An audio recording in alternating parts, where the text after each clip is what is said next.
The views expressed on the following broadcast do not necessarily reflect the opinions of KHLT Recovery Broadcasting or its affiliates. The dialogue on this show should not be considered as medical, psychiatric, or professional advice and is delivered only as personal opinions from the host, co-host, and guest.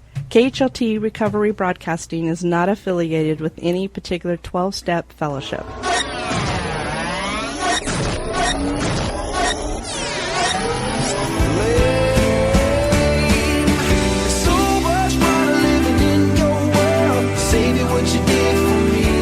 And now, here are your co-hosts, Eve D., Nathan A., and the Monty'man.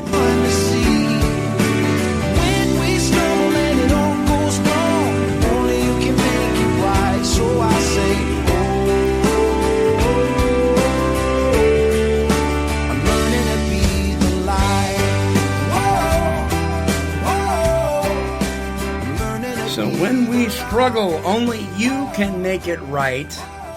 We are learning to be the light. Welcome to Open Forum with myself, Eve D., and Nathan. Hey, Nathan, this is your debut show here at Open Forum. You've been on the show before, but this is your debut show as, officially as a co-host. Yay! Thank you. Glad to be here. Yeah. Well, welcome. That is so cool. New World Sun is the artist for Learning to Be the Light. We're going to hear that whole song as our closing song this week, and so this is exciting. So Nathan. Monty. Oh boy.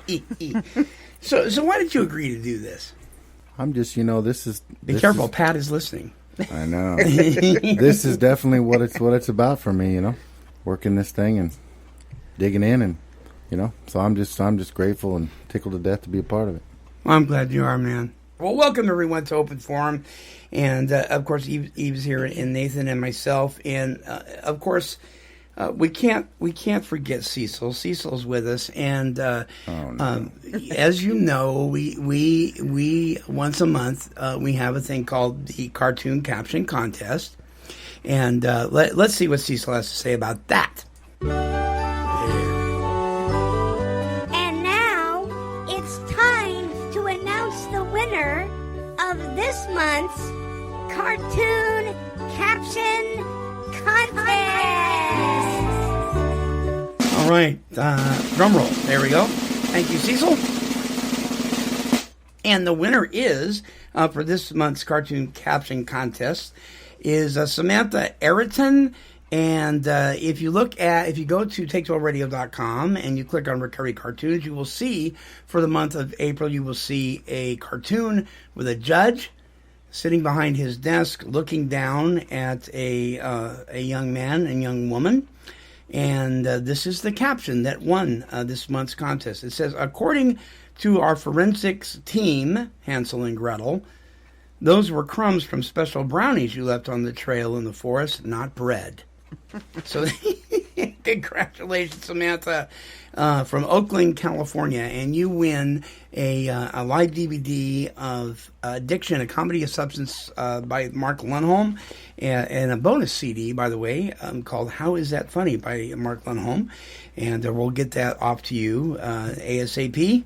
Congratulations. Thank you. And if you'd like to enter the Cartoon Caption Contest, May 1st, a new cartoon will be up on the website at take12radio.com. Click on Recovery Cartoons, and you could win that prize too. Sponsored by Mr. Mark Lundholm. Visit his website at marklundholm.com or follow the links here at Take 12 Radio. All right, so we took care of that. One down, a few more to go here. And Cecil, are you still there? Well, hello there, Monty'man. I just want to welcome Nathan to his debut show as the brand new official co-host of the world's only faith-based recovery talk show that doesn't pull any punches when it comes to recovery. So, welcome, Nathan. Well, thank you very much, Cecil. Okay, well, that's enough out of you, Nathan. It's time for the most hated game on the internet. Take 12 trivia. All right, it is time for Take 12 trivia. Thank you, Cecil. Oh, Lord have mercy. Okay, we can tell already that Cecil and Nathan are starting out on a great relationship. All right, by the way, our topic this week is should newcomers get involved romantically in their first year of recovery? We're going to be tackling that here in just a second. Okay, so Take 12 trivia this week. Here are your 3 questions and a bonus. A goldfish. We talked about goldfish last week. A goldfish has a memory span of, and here are your 3 choices. Okay. Okay. Here are your 3 choices. A, 20 minutes. B, 1 hour. Or C, 3 to 20 seconds. Goldfish has a memory span of what? 3 to 20 seconds. Okay. Eve? What was the other choices? 20 minutes, 1 hour, or 3 to 20 seconds. I'm going to say A, the first one. The first one? Well, Nathan is correct. It is actually 3 to 20 seconds. The reason a goldfish swims back and forth across the fish tank all day long, every day, is because by the time it gets to one side, it forgets. And here I just thought they were trying to look for a way out. You know? It forgets. It's kind of like, hey, I wonder what's over there. Hey, I wonder what's over there. Hey, I wonder what's over there. Oh, that's not okay, Monty. That's cruel. Do you actually know how I knew that answer? How? You've seen Finding Nemo. Yes. Nora Oh, the that's fish. right. Always forget. Right. Oh, that's right. That's where I tapped She was the knowledge right what there. kind of fish was she anyway? She wasn't a goldfish, but she was something. But she was. I'm pretty sure she was a fish, but Yeah, she was a blue fish. one. A blue one, but I kind of think that most fish probably don't have a very long memory. No. Well, something kind of hurt my jaw. What was that? That was a hook, you moron. Okay. Question number 2. Wow, my mic is really hot. Okay, question number 2. The number 1 cause of early photocopier breakdown. Early photocopier breakdown is, here are your choices: liquid spilled on the machines, people sitting on them, or manufacturer defect. Number 1 cause photocopier breakdown. I'm going to get this wrong just so I don't have to talk about it. Liquid spilled on the machine. Liquid spillage. Okay, Nathan. Liquid spillage. People sitting on them, or manufacturer defect. Manufactured defect. Manufacturer defect. Nathan doesn't want to talk about it. Yeah, that's right. I wasn't even going there. Well, actually, it is the weight of people placing their derriere on the glass to photocopy their behinds is the number 1 cause of early copier machine death. Oh my goodness. Yeah. What's this, Nathan? Okay, what is that? That is a air ratchet gun or something. Yeah, Some kind of air tool. Yeah, air ratchet. You bet. Yep. You bet. You hear that at old Les Schwab. That's right. That's right. And never mind. The first product to ever have a barcode. First product to ever have a barcode was chewing gum, breakfast cereal, or milk. Milk all day long. Milk. Milk? You guys say milk? Well, actually, Wrigley's Spearmint Gum was the first product to ever adorn a barcode. Now, here's an interesting side note. Yeah. The first, middle, and last bars come in bars of 2 and are called brackets. Each bracket is assigned the same number on every barcode. Any guess what that number is? 9. 6. Nathan's right. It is 6. 6. Oh. 6. 6. You bet. Interesting stuff, isn't it? That was a ratchet. Okay, here's your bonus question. According to Bill Wilson's original manuscripts, Bill Wilson, co-founder, of the account of his experience at Towns Hospital in New York City, recovering from a major bender, the co-founder of Alcoholics Anonymous cried out, "If there is a God, Let him show himself. I am ready to do anything. Anything. Suddenly, said Wilson, the room lit up with a great white light. Wilson then proclaimed these immortal words. Here are your choices. So this is the God who is God. So this is the God of the preachers. So this is the God of the scriptures. Which one? A. So this is the God who is God. Nathan, what do you say? A. Okay, well, actually, the original manuscripts, he wrote, so this is the God of the Scriptures. Yeah. The big book. Follow on your lead there, Eve. The big book of Alcoholics Anonymous. Okay. Quotes him as saying, so this is the God of the preachers, but that's actually incorrect. It was the God of the Scriptures. Yes. All right.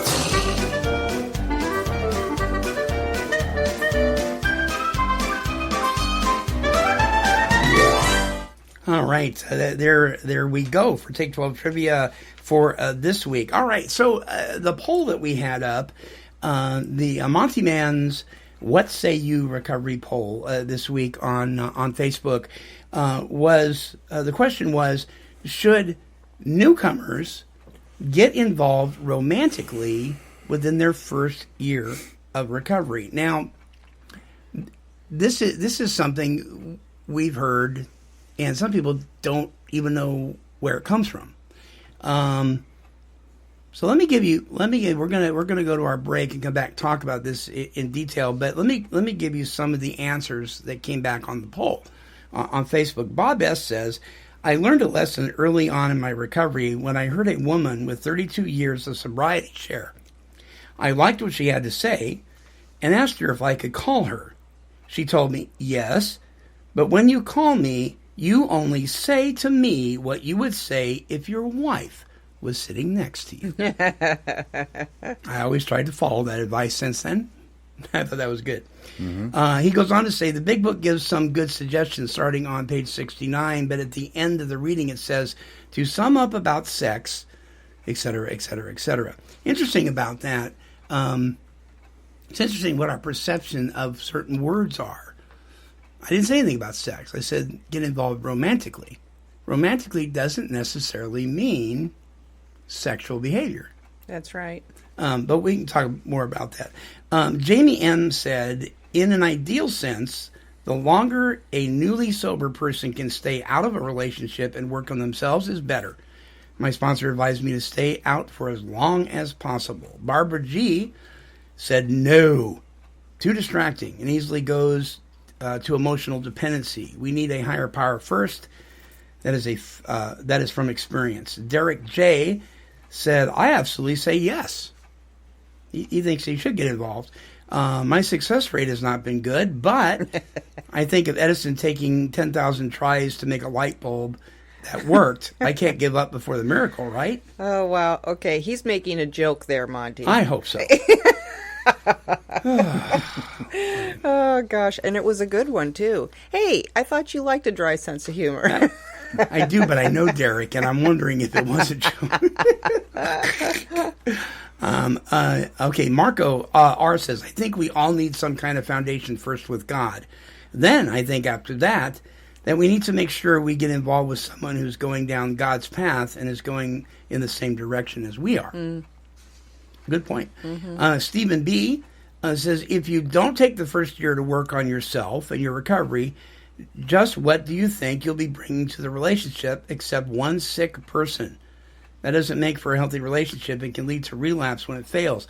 Listen to your sponsor. Just maybe taking directions will work better than doing things your own way, since all that ever led to was getting drunk or loaded. Kathy W. says, not really, but sometimes it does work. Michael B. says, absolutely they should get involved. First, when I read that, I was like, what?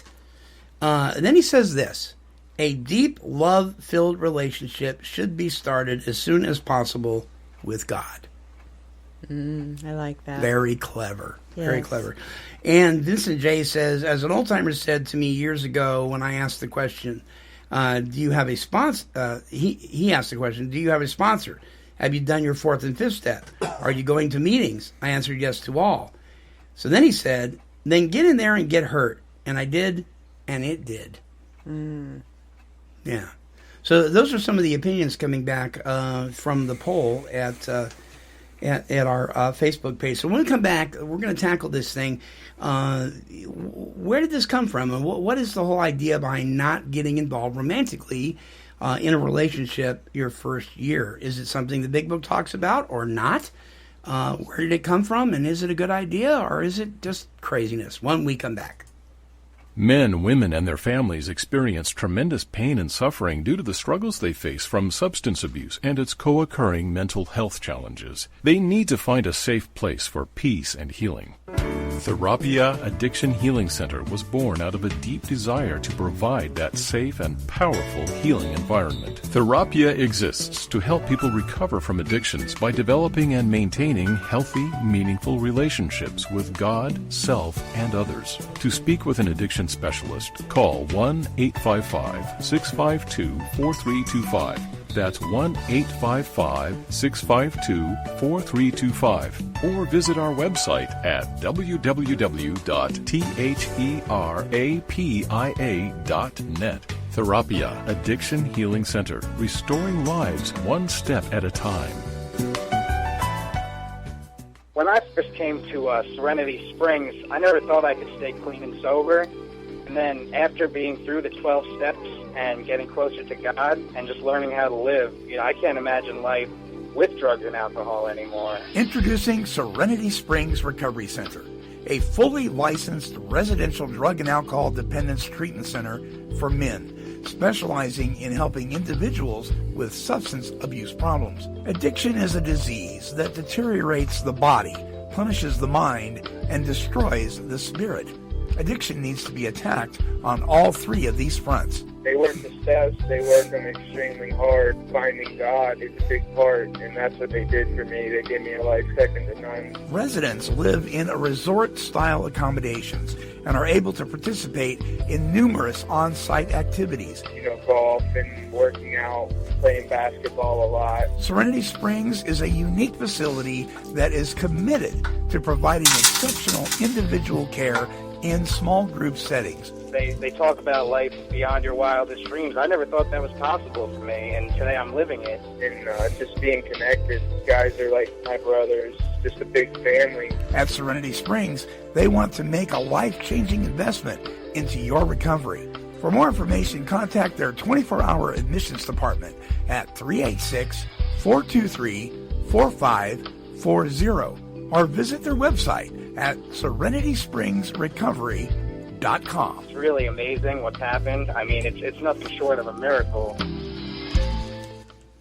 All right, welcome back. And if you're wondering what that funny sound was, just in the middle of that promo, Nathan was donating spare change. We got this huge, it's kind of like a drink dispenser thing for parties, and it's got a lot of change in it, and Eve's throwing money in there, and we've turned the paper money into coins to make it look more impressive, and Nathan threw some coins in there, and that's what you heard, because I didn't have the mute button on the I'm just a total rookie. I thought you had the button thing taken care of. Yeah, I know. Well, see, this was God's way of telling the listeners, you too can donate. That's right. Well, I thought it was a cussing jar, so I threw $1.50 in there for you. I figured, okay, at least I'll get his debt paid today. He wants to be in the black here. That's He's got right. a little credit now. He can let one fly. That's right. Yeah, next week we'll talk about should newcomers not cuss their first year. Oh boy! Wouldn't that be interesting? Yeah, I might have to bow out of that one. Yeah.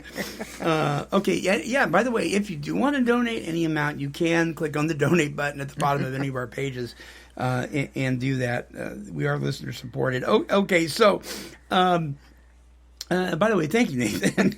You're welcome. I want to give a shout out to Bill C. if he's listening. He was going to be on the show today with us.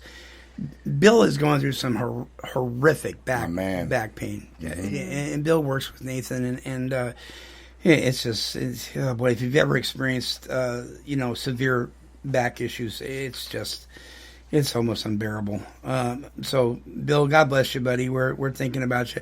So the topic taken from this now next week we're going to start looking at grief and guilt. We're going to be talking about those issues, but this week we're talking about where did this whole idea come from? The suggestion that you don't get into a relationship, particularly romantically, in your first year of recovery. Do you know? No, I don't know where that came from. Do you have the answer to that? Because I'm kind of interested in knowing where that originated. Well, yes and no. Okay. It is not specifically outlined in so many words in the basic text that AA uses, called Alcoholics Anonymous, or the Big Book. But it is highly suggested from professionals in the treatment field. Oh, okay. And so where did they get it from?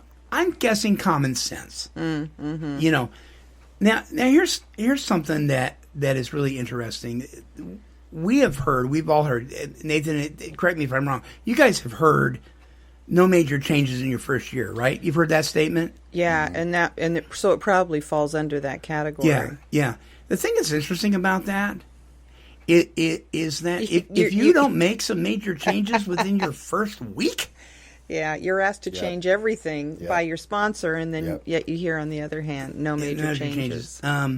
Okay, so I think the heart behind that means things like, you know, don't take out a brand new loan. Mm-hmm. You know, don't buy a house today. Don't get married. Don't get divorced. Don't get married. Don't get divorced. I mean, don't take those steps yet.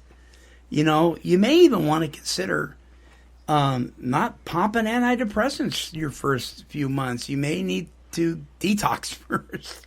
I'm not a doctor, but we see a lot of that. We see a lot of people getting medicated for things like bipolar disorder, depression, anxiety, OCD, when most of us are all those things, especially if we're coming off of meth and cocaine and alcohol and that kind of. So that's a major change that you may want to reconsider. But here's the deal. I think most of the people got it right on the poll. I think it's kind of common sense, right? But why do people do it? You guys have any idea why they get involved with somebody? Yeah. Yeah, I do too. What are your thoughts? Cross addiction. Yeah. I'm not getting my ease and comfort from my drug of choice, so I'm scrambling. And they may not even know that. As a matter of fact, I'd be surprised if they knew that that's what they were doing. That's exactly right. Yeah.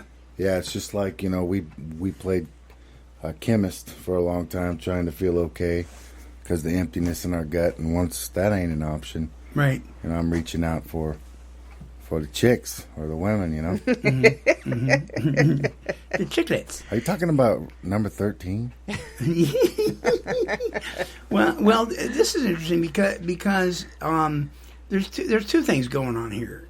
There are people that feel that they need to be in a relationship to be validated, to be okay. This is the opposite of emotional sobriety that we're talking about. But for whatever reason, they feel they need to do that. And then there are people that are predators. And this is the whole idea behind the 13-step thing. Mm-hmm. That unfortunately, when you have a group of people that are recovering from any kind of painful thing, you have predators. Yep. Some of them have planted themselves intentionally in those circles. Others of them are predators and don't even know they're predators. Mm-hmm. And still others may fall into what is perceived to be as being predatory, but that really isn't their intention. Mm-hmm. I've had some experience. I had a guy that was not my sponsee, but was simply just putting his hand out to shake hands with a gal that was walking in the room. He was being a door greeter. And she was so taken back by it because she had never been greeted that way at a 12-step meeting in back east, that's real common. Yes. But she never agreed. And so she came to me. She said, "Tell your sponsor not to 13 step me and keep his hands away from the women." So she had evidently experienced something that was really awful, and so there's a reason why we talk about this stuff. But there is an attitude that I picked up on that says it isn't in the big book, so ignore it. But Monty, what a vulnerable feeling it is to own up to your own stuff, admit that you're powerless, admit that you need help, and look at yourself. You're vulnerable. That's kind of what you're talking about. When you're real vulnerable, it has to be a safe environment. Yeah. So that's when you start talking about the predators. I know when when I first came in and I was sharing my guts and just laying it out on the line, man, I felt like I was standing there naked, Mm-hmm. And so for any of that predatorial stuff, and like you said, some people ain't even aware of it, but I'm at a stage where I'm just empty and I'm reaching to fill it up, and the guys are telling me to just keep going to meetings and not drink in between, and I'm real confused, and I'm just doing simple things, simple suggestions, trying to keep some hope and feel like it's going to be okay. And so, it wouldn't take much in that state for something to, all of a sudden, oh man, that felt good. I'm going to, that's because that's that when I come in here, I'm desperate, Right. Yeah. Right. Have you ever felt under that kind of pressure, Eve, as a woman in recovery fellowships? Have I ever been approached? Yeah. Yeah. That's real common stuff for women. That's not. Yeah. More for women than men, I'm guessing. Mm-hmm. But it can work both ways. It can. Yes, it can. Yeah, we can't. Throw that out. Another thing that I was thinking about as Nathan was talking about the vulnerability, the whole idea that it does take two to tango. There's the person who's vulnerable, who's looking for anything for ease and comfort, right? And then there's the predator who may or may not be aware of what he or she is doing. So, but there's this thing that goes on, and you mentioned emotional sobriety, and really this is a codependency issue, because the person who is going to be the predator is actually they're going to lead with the thinking, I can fix this person. Mm-hmm. It's probably not even going to be in that word. It's probably, I can help this person, or even like, my heart is breaking for this person. I need to do something. So they're both at a deficit. They're both vulnerable. That person isn't in a quality recovery. They're needing something for ease and comfort too. They're needing to fix. Yeah. So that's what the umbrella is. And so they're like magnets, that's what it is. It's like this, and you can hear that, the more dysfunctional you are, the more dysfunctional you're going to pull in towards you. And so, when I was really, really sick, the person that I saw across the room that I connected with was somebody who was equally as sick as I was. Yep. And that's the thing why it's so important for us to work on our recovery. And I would really say that the wisdom is not in the time period. The wisdom is in when you, like my Al-Anon sponsor said to me, because I went like 12 years without having a relationship.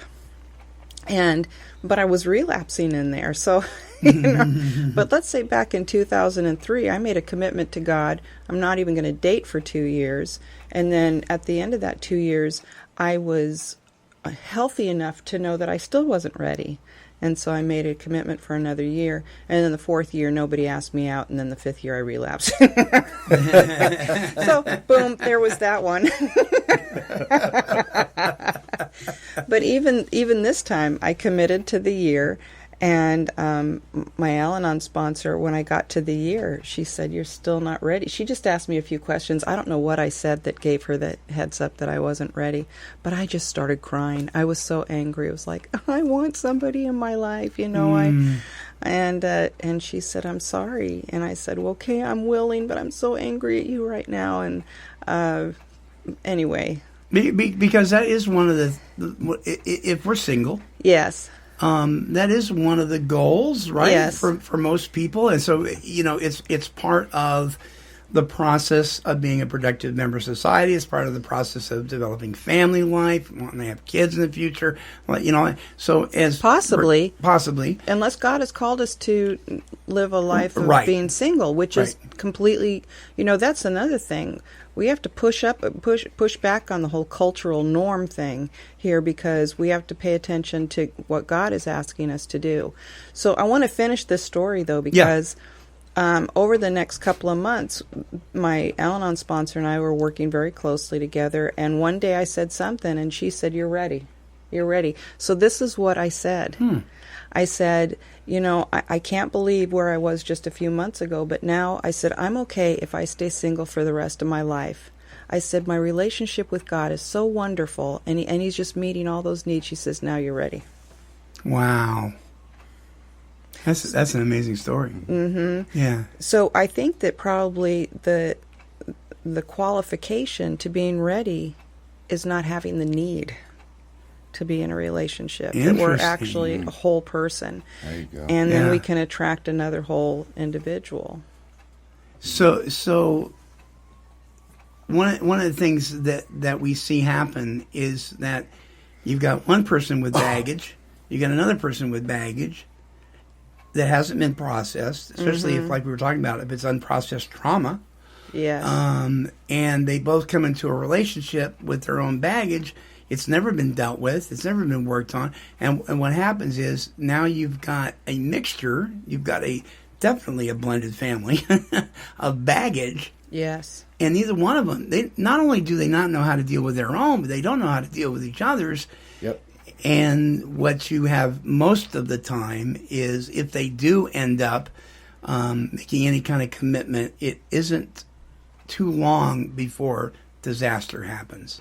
And if kids end up getting involved, if there's children that are born, oh man, it becomes a real mess. And though we see the evidence of this all the time, we still continue to practice the insanity of repeating the same behavior. And this is what I hear. In my case, it's different. Well, yeah, I hear that. I have the perfect analogy that I'm thinking of when you're talking about that. I remember when I was a kid, my parents would tell me something, and I'm a parent now, but they would say something like, one day you're going to understand this, or they would try to tell me something that right. 10 years later I go, oh my goodness.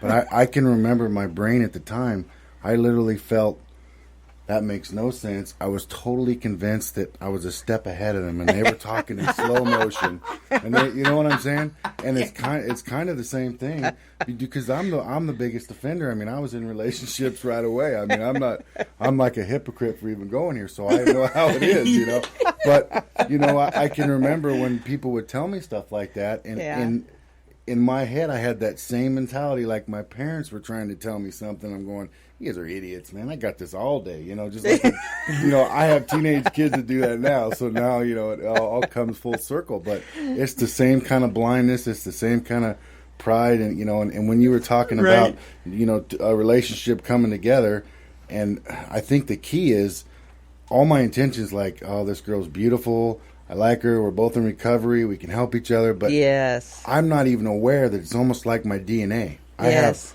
all of this baggage and codependent crap that I can't even come close to seeing. Yes. And I think what he was talking about, there comes a time when you can see that, you can accept that, and you have that inner peace, and you know where you're at, and then you're ready. And and the only reason I'm like I said, I failed at it miserably, but I can totally, and still to this day, I'm married now.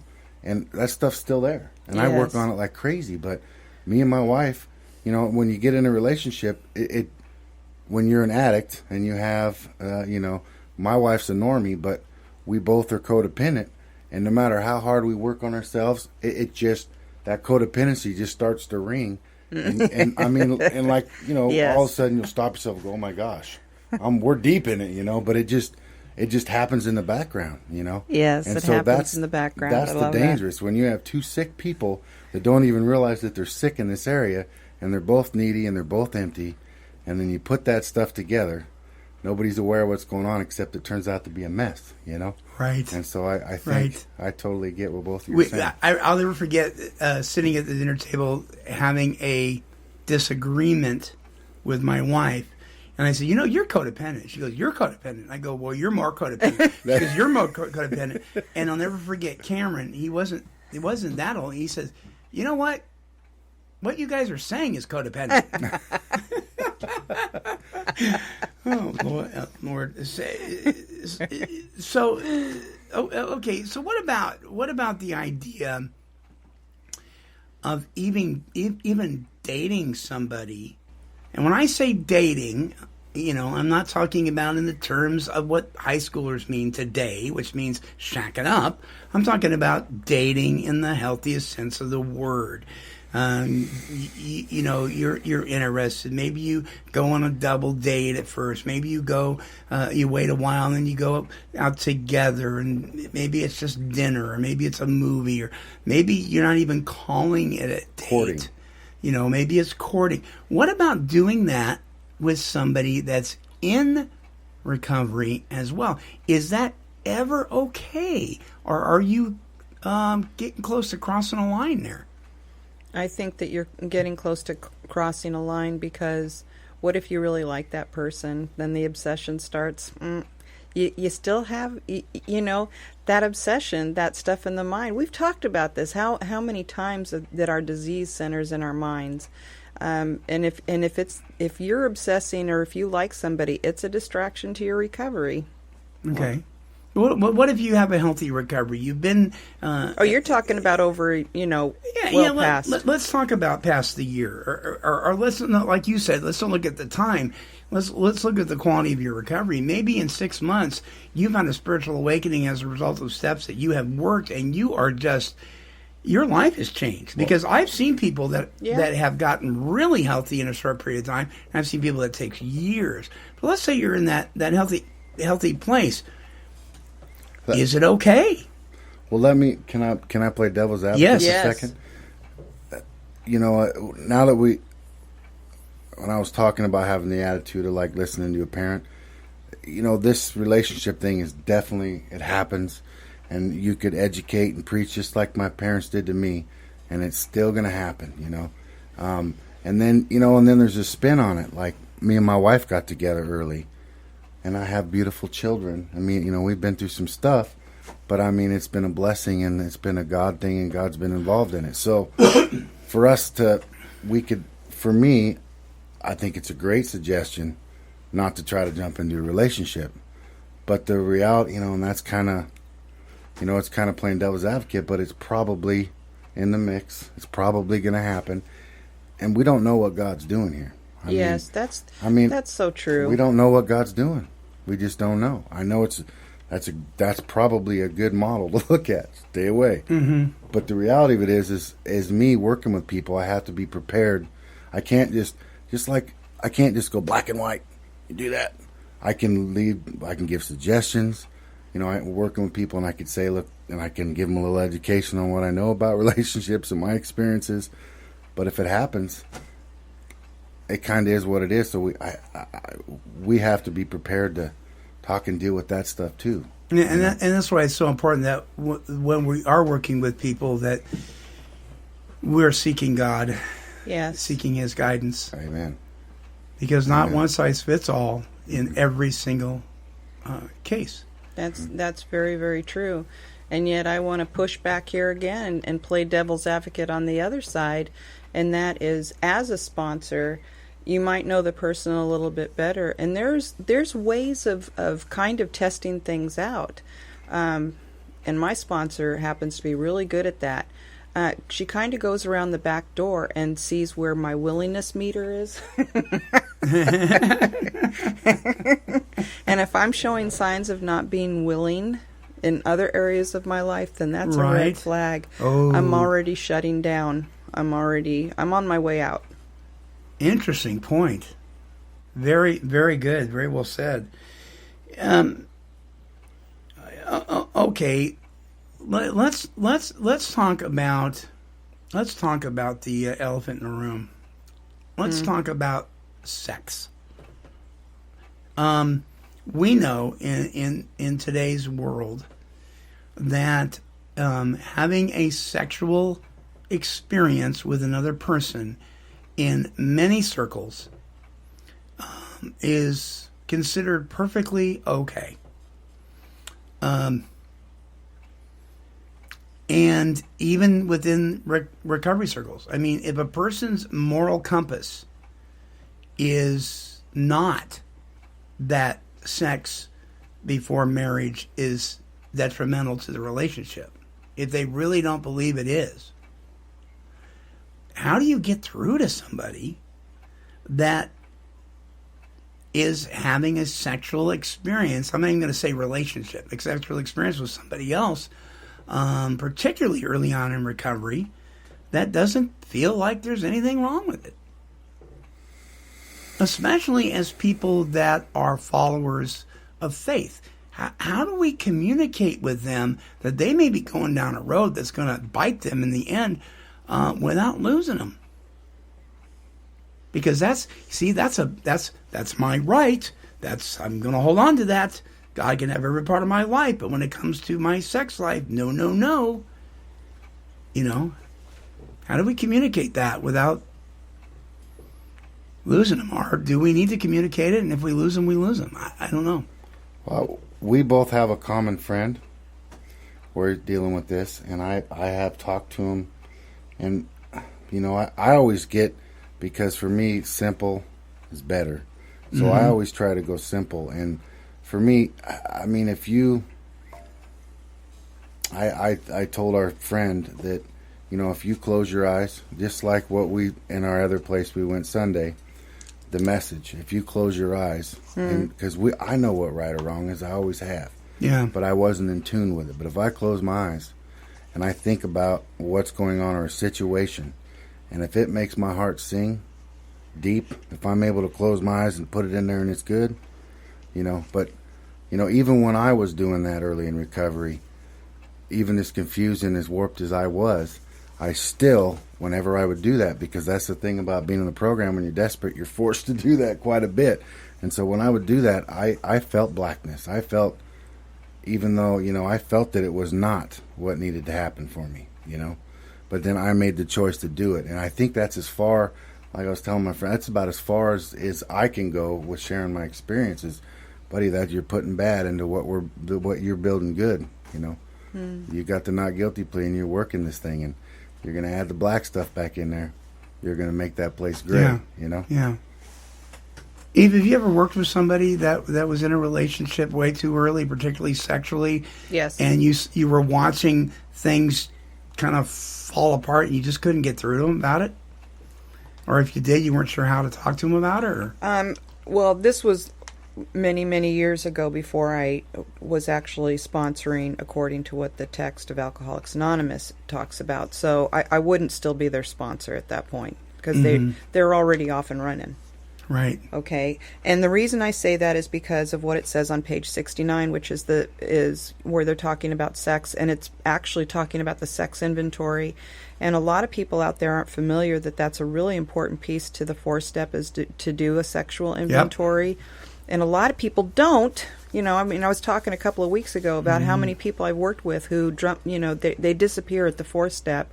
So this is not something that I'm familiar with as far as working with others, but this is what I'm familiar with as far as how it was presented to me, and this is what I've done. So I just want to share with people. It's the middle of page 69 from how it works. We reviewed our own conduct over the years past, and this is about the sexual conduct. Where had we been selfish, dishonest, or inconsiderate? Whom had we hurt? Did we unjustifiably arouse jealousy, suspicion, or bitterness? So how my sponsor had me do that is I wrote out all the people that I'd had a sexual relationship with, and then I wrote out, all those areas. Every single one of those. Was I selfish, dishonest? And then I wrote how I was. How did that manifest? What was the behavior behind that action? And then as I did that, I was able to see it's like a ripple effect of the people that were hurt. So many times, first of all, the thing that hurt me the most was to see how my children were hurt. And then in other areas is when you get to this place of in your recovery, you're actually getting an other-centeredness. You're actually losing some of this selfishness and self-centeredness that we talk about in the big book as being the root of our problem. So as I get that wider perspective, I'm seeing how my behavior, although I'm seeing how it hurt me, what did it do to the other person? Were there children involved? Were they married? I mean, there's so many things that we can go out and it ripples out. And then if you start thinking in that way, that ripple actually goes way, way far out. And that's when that humility comes in and you think, oh my goodness, I am not an island. I'm connected to the human race. And every action I do affects another human being. And if it's a good action, then it's a good ripple effect. And if it's a bad, I love the way you said the blackness, because, you know, as Christians, this is so true. This is not of the light, and it's not it has nothing to do with sex being bad, because it's not. Sex is wonderful. Right. It's a gift from God, but there are some parameters that He's given us, and it's not because He's just this rule maker. He doesn't want to ruin your fun. He doesn't want to take your fun away. He wants us to live abundantly, and Right. that means when we have a clean conscience, it is a beautiful thing to live life in that space. Huge. It is. Huge. And so much better than the instant gratification that we're left with that black feeling. And I had that long before I was even a Christian. I knew, well, just like you were saying, it was like, what is this heaviness in my soul? So, yeah. Yep. Okay, because I want to bring this up, and this may be a bone of contention for some people, but just hear me out.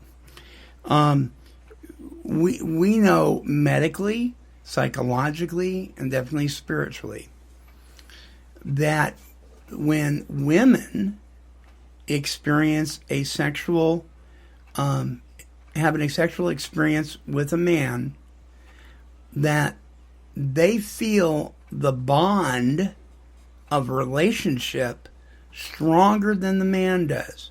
We're kind of, the animal thing. But I will tell you, having said that, there is still a spiritual bond that happens when you have sex with another person. I don't care if it's sex, if you're the woman having sex, if you're the woman or if you're the man, or even if you're having sex with somebody of the same sex, there is a spiritual bond that occurs. And once that happens, you have stepped into an area of commitment. And I'm not talking about a good one, but that is set in motion that you cannot break without a lot of work.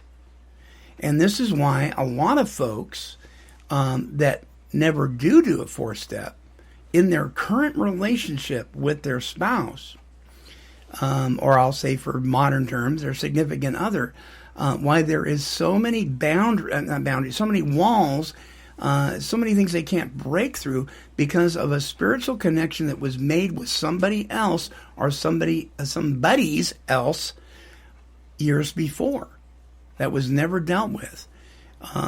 There is a bond that occurs. It's even a biblical principle. So when we're having these experiences, these kind of relationships with people that was meant for the marriage bed, we are creating a spiritual bond that can be really not spiritual in a good way. And so it can take a lot of work. And so here's what's going on, I think. And I'm going to speak to guys now. Men, if you are having sexual relationships with a woman and it is centered in selfishness, and only you know if that's what's going on. If it's selfish, if it's self-centered, if it's outside of the bond of marriage, what you're doing is a form, in my opinion, is a form of abuse. You are calling that woman into a relationship as a man, you're calling her into a relationship that is going to tie her to you spiritually, and you just want to do the wham bam thank you ma'am and leave her on the side of the road, or we're just going to date for a while, or we're just going to have fun, and we even got movies out there. Like I'm thinking of the Ashton Kutcher movie, No Strings Attached or whatever. It's all about, let's just have a good time. Let's just have sex and have a good time. It is never just sex. There is other stuff going on, and you are taking advantage of, whether you realize it or not, hear my words, you're taking advantage of somebody else, and you're putting something on them that they may not even be aware is happening. It's wrong to do that. It's abusive to do that. Those are strong words. But if you look at the devastation that happens to women that have been in multiple sexual relationships with men where there's been no commitment, it's horrific what they have to go through in their own inventory, in their own therapy, in their own work through trauma. And men, we've been guilty of bringing some of that on. And I think we really need to check ourselves. So when I work with somebody, and I'm talking now specifically a person who believes in biblical principles, and they're engaging in this and saying, you know what, I'm going to do what I want. I tell them straight up. I say, you know what, let's put this, let's put the recovery literature aside for a minute. I want to talk to you as a brother in the Lord. Let's just put everything else aside. Dude, you are out of line. You're being abusive, you're taking advantage, and you're putting a spiritual bond on somebody that they're not asking for. Now, I'm going to go one step further, and this is really going to make some people irritated. Masturbation. When a person engages in, this is my opinion, when a person engages in masturbation, do we not involve the other individual without their permission? So you're talking about fantasy? Yes. I am calling, and I'm saying this out of my own experience and my own heart. It may not apply to you, but listen to me. Consider it. I had to come to a place where I thought, you know what? I'm involving somebody else, and I don't have their permission. And what I found in that was, whether they were aware of it or not, I found a root of selfishness that was intense. It was intense. And that's not a place that I can go today. You know, so there you go. There is a form of a relationship going on there that may not be healthy. Okay, I'm gonna come at this from two sides, and I'll start with the even taking it a step further in agreement, and that is that the scripture tells us if a man even thinks of another woman, he has committed adultery with her. There you go. So, but let me tell you that Jesus also had the habit of setting the bar really high so we could see just how much we need him. You know, because if the law wasn't bad enough, he says it, he takes it up a notch. So in other words, you are so screwed here. Yeah, right. You know, so what he's doing is he was using that as an example, and he uses it. You know, if you have evil thoughts, you know, to harm your brother, you've committed murder. I mean, he really that's really raising the bar. Isn't he it? Really raised the bar. But the whole point of that is not so much, you know, that we live our lives in guilt and shame because we can't do that. What it is to accept him and the grace that he's offered us through the death and resurrection on the cross. So, on the other hand, here's another thing about masturbation, and I don't know if we could divorce this from fantasy or not, because maybe that is the thing that's important. But I would say, and now it's not necessarily for my age group and older, because my hormones have really died down. Nathan's going, not me, man. Yeah. Thank God for grace. Right? Okay, whatever, Nathan, but... You better not wake Cecil up. That's right. But I know that back in the day, and this was told to me by a spiritual advisor, actually, that sometimes that masturbation has its place in that it meets the physical needs so that we're not tempted in the real world, let's say. So now, whether that's true or not, I'm at this point, I'm just going to play the devil's advocate here and say that maybe it has its place in that it kind of meets that need physically. But is it a need? I don't know. But this is what somebody told me. So the lesser of two evils. The lesser of two. Well, and if you're going to put it that way, Monty, then, that's not very good either, because we are called to that higher bar, Yeah. I don't know. I know that, being single for the last 13 years, I know that God has kind of removed that desire from me. So is it my age? Now, I still do have that desire. I mean, I know that. Yeah. It's still there, but God's grace is sufficient for me in this area, in this time of my life. Would it have been that way when I was, 20 years ago at the age of 35? I don't know, because I just felt like a giant hormone at that age. But A giant hormone. Nathan, you've been awful quiet over there. Oh, yeah, I'm thinking about, I'm thinking about how it was for me in the teenage years going through puberty. Bro, that was brutal. I mean, absolutely brutal. Sure, and I have sons going through that. You bet. And I mean, it is absolutely chemically, physically, and mentally exhausting and brutal, at least for me. Bet. You bet. I can remember a lot of crazy stuff. And so my brain goes, because I mean, it's I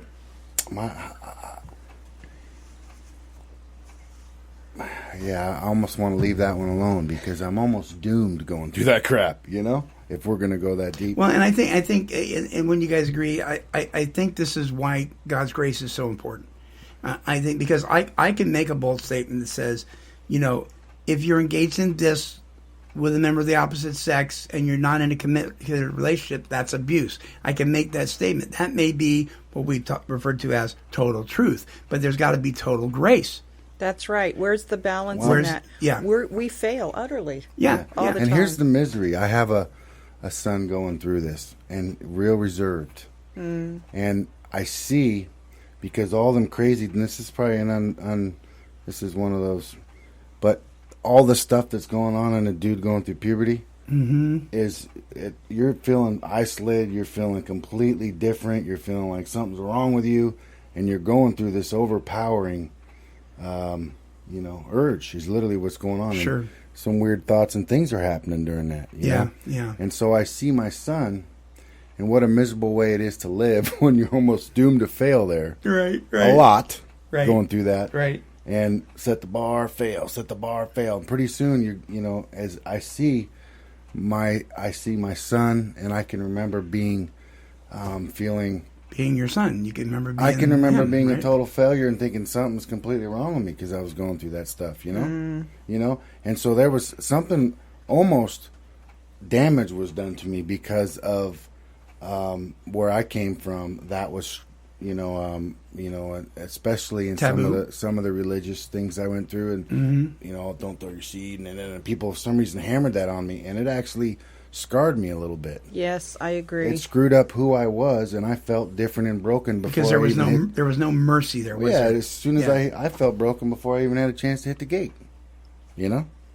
So if we're working with people that are whether it's they're curious about getting in a relationship in their first year, whether they're doing well, they're curious about getting a relationship, whether they've got sexual addiction, whatever it is, we need, particularly as those who are followers of Christ, we need to be ready to arm ourselves first and foremost with the compassion that perhaps we didn't experience. Always. Mm-hmm. Yeah. Always. Mm-hmm. So it's never, well, you moron, what do you think you're doing? That's where that whole attitude of, shut up and sit down, you don't have anything to say, garbage comes from. Take that cotton out of your shit, stick it in your mouth. What do you, you're 2 weeks in here? Be quiet. Right. See, that's that shaming. I don't like that stuff. Garbage that we hear in some circles. I can't stand it. And we can hear that said in a different way, we're in our places of worship sometimes, and with our brothers and sisters in the Lord. Sometimes because they don't know how to approach situations. But I'm telling you that, yeah, we can have total truth, but we've got to have total grace. And like our pastor says, it's us human beings that have a problem with the mess in the middle, not God. He didn't have a problem with it. Love that. Okay, I'm going to just throw something out here because this picture came into my mind of Adam and Eve in the garden after they had eaten from the tree of good and evil. Right. When you think about it, so if they were to eat that fruit, they would become like, they would have the knowledge of good and evil. And so God said, I don't want you going there. And then the serpent says, that's not true. He's just afraid you're gonna know things like God knows things. And so here it's good stuff. But I'm thinking about when they clothed themselves, when they were ashamed, they didn't cover their whole body. Interesting. So what's up with that? It was their sexuality that they covered.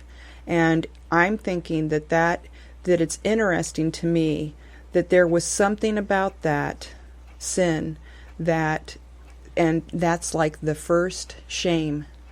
And so wow. I love that what Nathan just said. It has, and the big book says it too. Everybody's got their opinions. Rarely do we come to this point in our life without having some baggage and some mixed up, skewed ideas about it, because our parents and the church and everything, our friends, I mean, we get 1,000 or more messages about this thing, and a lot of them are shame-based. Not the media, at least not anymore, but we still get it from the church and from parents possibly, and yeah. Or we recognize that feeling that what we're doing is darkness, when really we're violating the spiritual principle that we are connected.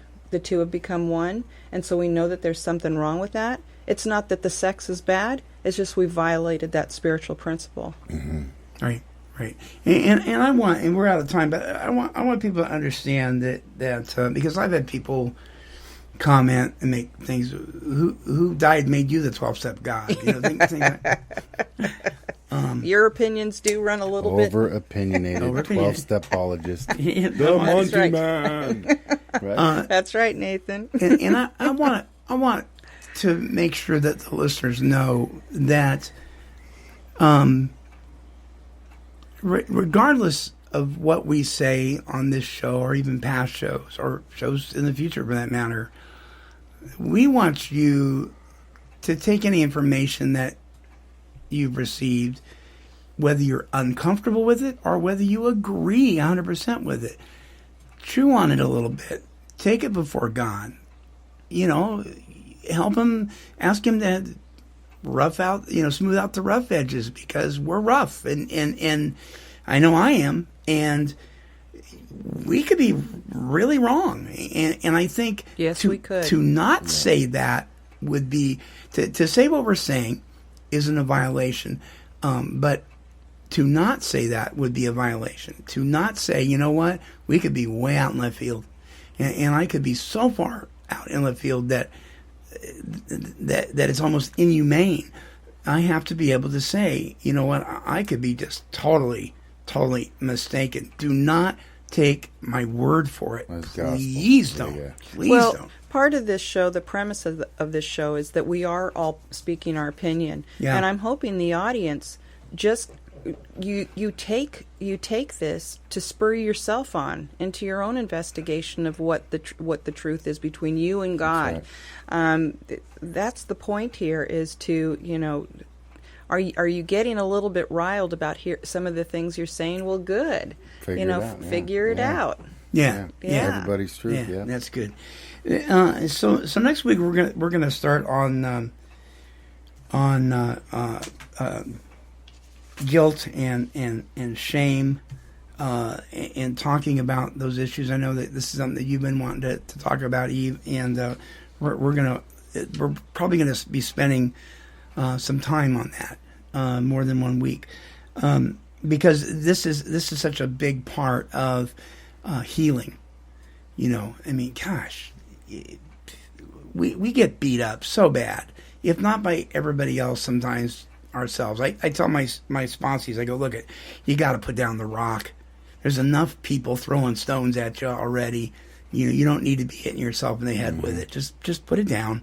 It's okay, And so we're going to be talking about those things. But we're all learning to be the light, right? We're all learning to walk in it. We're all learning that we have different ways of showing the light of God, and God uses us in different ways, and we're a mess without Him. We don't really know are. poop. Yeah, for sure. So I wanted to close with this song by New World Sun. We opened up with just a piece of it called "Learning to Be the Light" because it's so appropriate. We're learning. We're not. We have not perfected our glow. Not even close. Not even close. We're learning to do that. So check this out. We're going to close with this. This is New World Sun, Learning to Be the Light.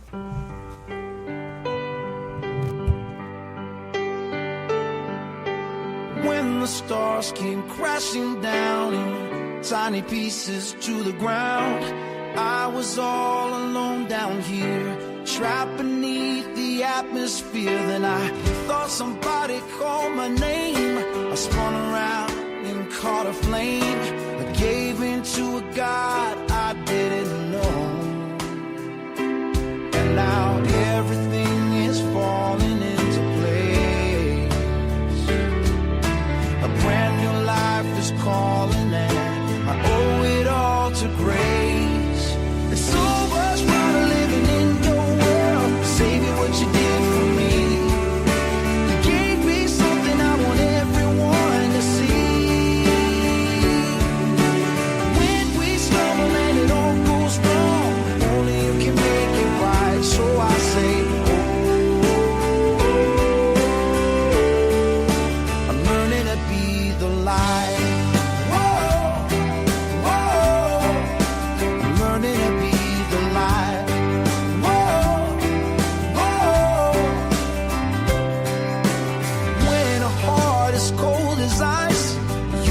Melted with advice. No one wants to listen to a list of things they shouldn't do. So I build a city on a hill and I light a candle on the sill, knowing you'll be always knocking at the door. Oh God, I just want to love on everyone. All I have is yours to give. So let the people come. There's so much more to living in your world. Savior, what you did for me. You gave me something I want everyone to see. When we stumble and it all goes wrong, only you can make it right. So I say, I'm learning to be the light.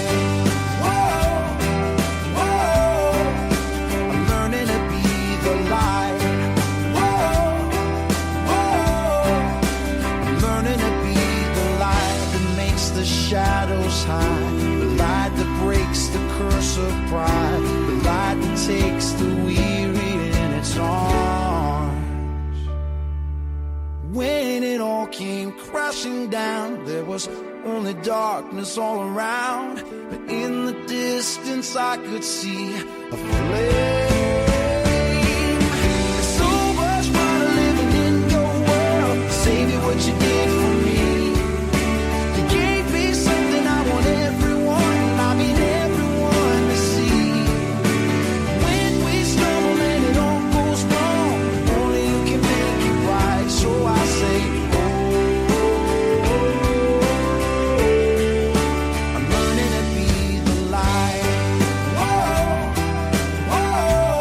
And until our next broadcast, this is the Monty'man, along with Eve D.